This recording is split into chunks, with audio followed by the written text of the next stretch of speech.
Selamat pagi bersama saya Cindy Raja. Mari kita awali pagi ini dengan semangat baru, motivasi hidup sehat dan inspirasi yang akan membawa kita lebih dekat kepada kebugaran fisik, mental dan spiritual. Perubahan kecil dalam hidup kita hari ini bisa menjadi langkah besar menuju umur panjang yang penuh kebahagiaan. Bersama kita akan merangkul kisah kemenangan, wawasan menarik, dan kekuatan harian yang berakar pada kebesaran Sang Pencipta. Tetap bersama kami di program Renungan Pagi, di mana setiap kata adalah dorongan untuk hari yang lebih baik. Kita mulai pagi ini dengan syukur dan harapan menuju hidup bugar selamanya. Ditulis oleh Kai Kusma bersama Pendeta Denny Kanajo. Selamat mendengarkan. Shalom, selamat pagi para pendengar yang diberkati oleh Tuhan dimanapun Anda berada saat ini. Kita akan sama-sama mendengarkan firman Tuhan melalui audio Renungan Pagi pada tanggal 22 Agustus 2025 dengan judul 3 Kata Ajaib. Sebelum kita melanjutkan bacaan renungan kita pada pagi hari ini, kembali saya mengajak semua para pendengar yang setia untuk berdoa bersama-sama. Bapa kami yang bersemayam di dalam takhta kerajaan sorga, terpujilah nama-Mu ya Tuhan pada pagi hari ini. Sebelum kami melakukan aktivitas pelayanan dan pekerjaan kami sangat rindu sejenak untuk merenungkan firman Tuhan. Terima kasih Tuhan Yesus, ampuni kami Bapa, karena kami sudah berdoa hanya di dalam nama Tuhan Yesus, Juru Selamat kami. Amin. Ayat inti kita terambil di dalam Kejadian 3 ayat yang ke-12 hingga ayat yang ke-13. Demikian firman Tuhan. Manusia itu menjawab, perempuan yang kau tempatkan di sisiku, dialah yang memberi dari buah pohon itu kepadaku, maka ku makan. Kemudian berfirmanlah Tuhan Allah kepada perempuan itu, apakah yang telah kuperbuat ini? Jawab perempuan itu, ular itu yang memperdayakan aku, maka ku makan. Mari kita ikuti penjelasannya. Setelah hari yang sangat kotor di halaman belakang, kedua saudara laki-laki dan saya diantar ke kamar mandi untuk mandi sebelum makan malam. Ibu menyuruh kami semua untuk menjadi bersama. Mandi bersama. Dengan niat kenakalan, saya bergegas selesai duluan, lalu lari keluar dari kamar mandi dan bersandar pada pintu kacanya yang beruap sehingga tidak ada orang lain yang bisa keluar. Mendorong sekuat tenaga, mereka tidak bisa mengalahkan saya. Kemudian Brad memutuskan untuk menggunakan pantat telanjangnya sebagai pendobrak dan mulai mengedor pintu kaca.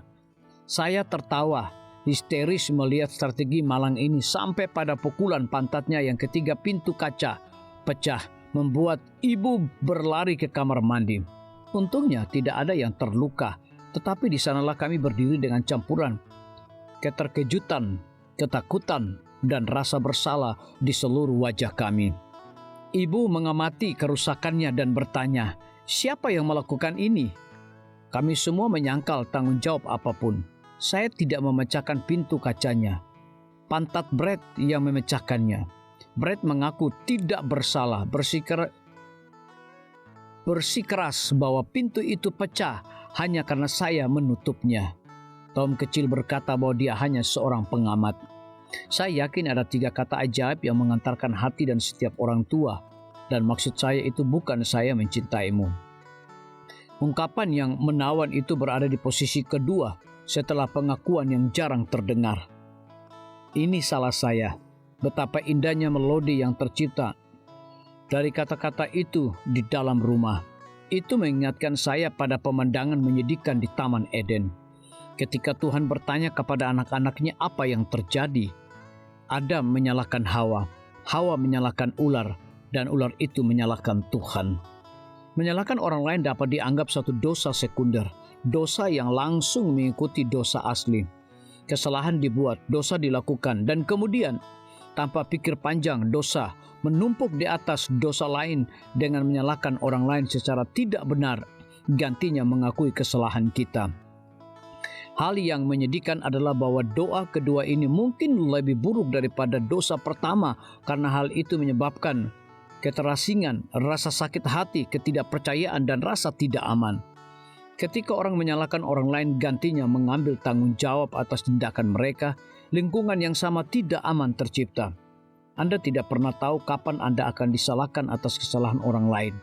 Jika kita mau menggunakan ketiga kata ajaib, ini salah saya, lebih sering gantinya menyalahkan orang lain, kita akan menciptakan dunia cinta yang ajaib dan pengampunan di dalam rumah. Tuhan, ketika saya tergoda untuk menyalahkan orang lain atas kesalahan saya, bantulah saya untuk mengakui ini salah saya. Biarlah bacaan renungan kita saat ini akan menjadi berkat bagi kita semua. Kembali saya mengajak semua para pendengar yang setia untuk berdoa bersama-sama. Bapa kami yang bersemayam di dalam takhta kerajaan sorga, terima kasih Tuhan Yesus, oleh karena firman-Mu pada pagi hari ini memberikan berkat dan kekuatan rohani bagi masing-masing kami. Pada saat ini hamba berdoa untuk pemerintah kami. Tuhan memberkati Bapak Presiden bersama dengan wakil, para menteri dan seluruh stafnya, Bapak Gubernur bersama dengan wakil, Bapak Bupati bersama dengan wakil, Bapak Wali Kota bersama dengan wakil, camat dan seluruh stafnya, kepala desa, lurah, RT, RW, dimanapun mereka berada saat ini. Kiranya Tuhan lindungi mereka, pelihara mereka, curahkan hikmat dan pengetahuan sorga kepada masing-masing mereka, agar mereka dapat menjalankan roda pemerintahan boleh sesuai dengan amanah dan titah daripada Tuhan sendiri. Pada pagi hari ini kami juga berdoa untuk para tim medis. Tuhan berkati dokter, perawat, bidan, farmasi, nutrisionis. Kiranya hikmat dan pengetahuan sorga, roh dedikasi yang tinggi, roh kelemah lembutan Tuhan berikan kepada masing-masing mereka, agar mereka dapat memberikan pelayanan yang terbaik bagi setiap pasien yang membutuhkan pelayanan mereka setiap hari. Kami juga berdoa untuk guru-guru, kepala sekolah, siswa, mahasiswa, bahkan dosen di setiap lembaga pendidikan. Kiranya hikmat dan pengetahuan sorga Tuhan berikan kepada masing-masing mereka, agar mereka dapat mendidik setiap anak-anak untuk memiliki karakter Yesus Kristus. Hamba juga berdoa untuk TNI, Polri, PNS, wira swasta, petani, nelayan, ojek online dimanapun mereka berada. Kiranya berkat dan sukacita sorga Tuhan juga berikan kepada masing-masing mereka, agar mereka juga menjadi saluran berkat bagi sesama manusia. Para pendengar yang setia yang berulang tahun saat ini dimanapun mereka berada, biarlah dengan bertambahnya usia, mereka semakin hidup bersyukur dan berterima kasih kepada Tuhan setiap saat. Yang berada di dalam kebimbangan, ketidakpastian hidup, Tuhan berikan iman yang teguh dan pengharapan agar mereka tetap percaya akan janji Tuhan setiap hari. Terima kasih Tuhan Yesus, dengarlah segala doa dan permohonan kami Bapa, dan mau mengampuni segala dosa kami, karena kami sudah berdoa hanya di dalam nama Tuhan Yesus, Juru Selamat kami. Amin. Demikian firman Tuhan yang telah kita dengarkan. Semoga hari ini menjadi berkat bagi kita semua. Sampai jumpa, Tuhan memberkati.